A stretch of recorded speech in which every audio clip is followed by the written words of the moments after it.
জুবিন গাৰ্গ কেৱল এজন শিল্পী নহয়, জুবিন গাৰ্গ কেৱল এজন গায়ক নহয়, জুবিন গাৰ্গ মানে অসম, জুবিন গাৰ্গ মানে অসমীয়াৰ কণ্ঠ।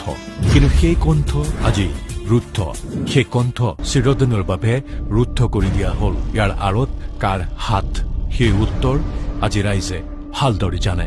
জুবিন গাৰ্গক ভাৰত ৰত্ন, কিন্তু বিজেপিৰ আগ্ৰহী নাই, এই কথা স্পষ্ট হৈছে। জুবিন গাৰ্গক ভাৰত ৰত্ন দিবলৈ বিজেপিৰ কোনো আগ্ৰহী নাই। হিমন্ত চৰকাৰে কোনো পদক্ষেপেই গ্ৰহণ নকৰিলে, মনোনয়ন পত্ৰও দাখিল নহল।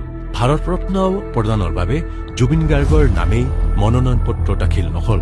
এইটো অৱহেলা নহয়, এইটো উদ্দেশ্যমূলক নীৰৱতা হিমন্ত বিশ্বৰ চৰকাৰৰ। কেৱল মুখেৰে ময়ো জুবিন, কিন্তু কাৰ্যত শূন্য।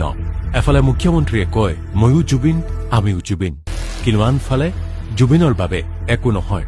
জুবিনক ভাৰত ৰত্ন প্ৰদানৰ দাবী সাংসদ গৌৰৱ গগৈৰ। আনফালে কংগ্ৰেছৰ সাংসদ গৌৰৱ গগৈ সংসদৰ মজিয়াত জুবিন গাৰ্গক ভাৰত ৰত্ন দিয়াৰ দাবী তুলিলে।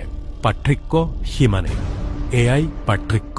এফালে কেৱল মুখেৰে জুবিন প্ৰেম আৰু আনফালে জুবিনৰ বাবে স্পষ্ট অৱজ্ঞা।